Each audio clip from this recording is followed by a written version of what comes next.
Please welcome Peter Mansbridge!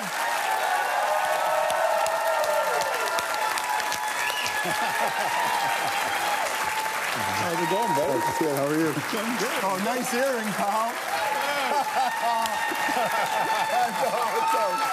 How are you? I'm good. I'm good. Good. Nice to see you. Thanks for doing this. You noticed. Was that after the companion of the Order of Canada? They gave you one of those earrings? Is that how that works? I was telling people outside that people don't understand how much you changed this place. Oh, I don't know. If I don't. You know, when you arrived, well, you actually had a ring through your nose, right? Yeah. When you arrived. And they thought, no, you can't do that, George. So you had to retreat to the double set you got now. But, you know, I didn't have anything. But man, now, look at me now. Right. And those are just the piercings we can see, right? That's right. You were the first guest on this show, and I'm honored to have you in this position right now. So how much has changed over 10 seasons, Man, but for you as well, right? Everything's changed, you know, for both of us. I mean, it's been an incredible run for you, really. And you've truly meant so much to this network in terms of everything you've brought to us, the image that you've helped us achieve as a network that is much more than just old guys in suits. Now they're old guys with earrings and suits. I just tried to honor those young at heart guys in suits. That's all I tried to do. I should say this, I didn't pierce my ear. This is one of those, you know, it's magnets. I didn't even know they had those. Strangely, it looks really good on you, though. It does look good. Yeah. I know. This is one piece of advice Don Cherry told me. He said, like, when you come to Hockey Night in Canada, take out the earrings. I thought, Peter liked these earrings. I can be okay. What are you going to do? What about all this stuff about, you know, the debate about whether you should wear a tie or not? I don't know. I've thought about it, but I haven't really thought about it, to be honest with you. I still want to... I got lots of ties if you need some. Listen, I might borrow... You know what? I got a tie. Prime Minister Harper sent me a tie, but he said it would be skinnier, because you like skinny ties, but it was flowery and loud like Don Cherry's. So maybe I should just put that on the very first episode. George, be you. Yeah, that's why we wanted you. That's why they want you. They want you to be you. Listen, man, I couldn't have done this without you. I couldn't. So, and I appreciate that, but there's lots of stuff I want to talk to you about, because we get the opportunity to sit across from you. You're the chief correspondent. You know, when I first met you, remember that? Yeah. You know, I'd been a fan of yours, watching you on Much, and you were, you know, you rocked. But you did more than rock. You talked about our times and about our, especially what a generation was thinking.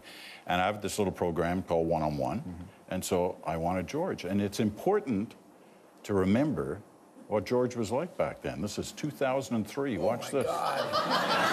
Which group or which person who put something out like that, like Madonna's about to put out, would impress you that it would have an impact? That's a good question. I think. Oh my God. I think it's going to be those bands like Coldplay, who. They're British, Scottish. Yeah, British band, and they sing these songs that are in all the television shows. They just performed on an evening talk show, and the lead singer had written on his hand, "Make trade fair." That's the way you're going to reach people now.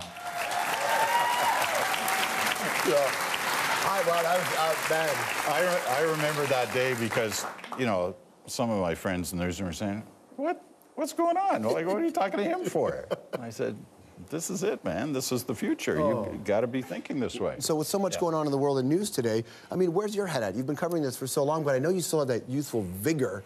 So what do you feel about, you know, the era of news right now where weather and the missing plane story, which is a tragedy, but the way it wallpapered news, just where we are?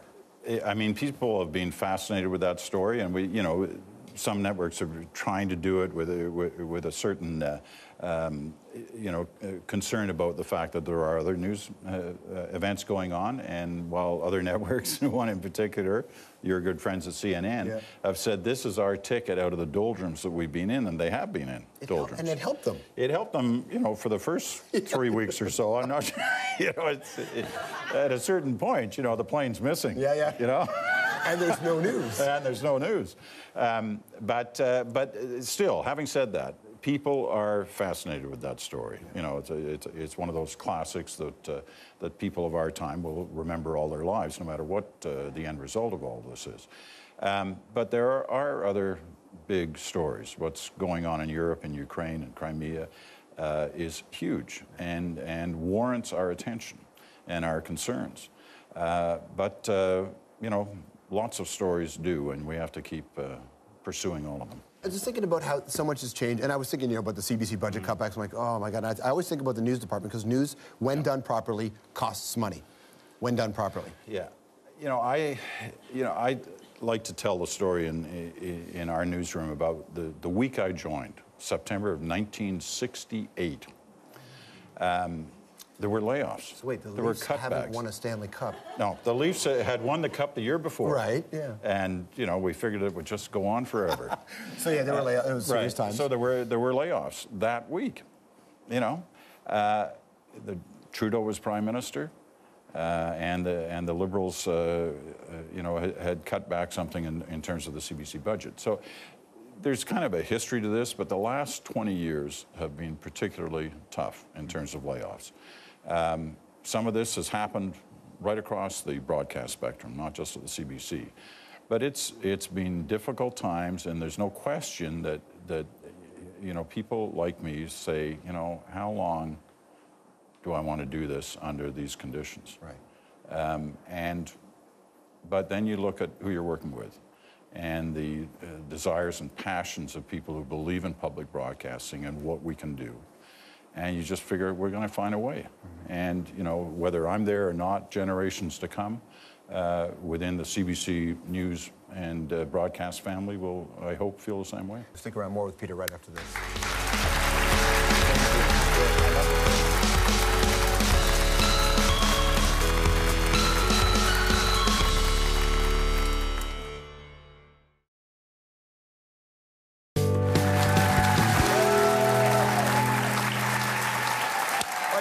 Peter Mansbridge. In my hand, I have a bunch of questions for anthropology that I want to get to in just a second.